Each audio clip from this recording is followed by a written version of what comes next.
Hi hello नमस्कार. या इन्ग्रेडियंट्सवरून तर तुम्हाला कळालंच असेल की आज आपण बनवतोय सुक्या बोंबील बटाट्याचं आंबट. कैरी आता मार्केटमध्ये सहज अवेलेबल आहे, म्हणून मी या रेसिपीत कैरी पण घालणार आहे.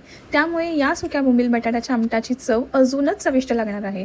सर्वात आधी सुके बोंबील नीट साफ करून तव्यावर भाजून घ्यायचे. मग ते स्वच्छ धुवून 10-15 मिनिटं पाण्यात भिजत ठेवा.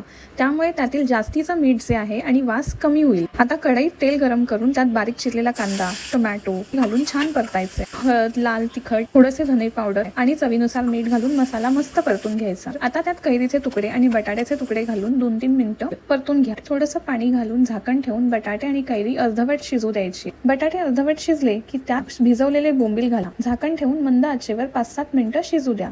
कैरीमुळे आंबटपणा छान येतो, त्यामुळे कोकम किंवा चिंच घालायची तशी तर गरज नाहीये. पण मला कैरी फारशी आंबट नाही मिळाली, त्यामुळे मी 1-2 कोकम घालते. शेवटी वरून कोथिंबीर घाला आणि गॅस बंद करा.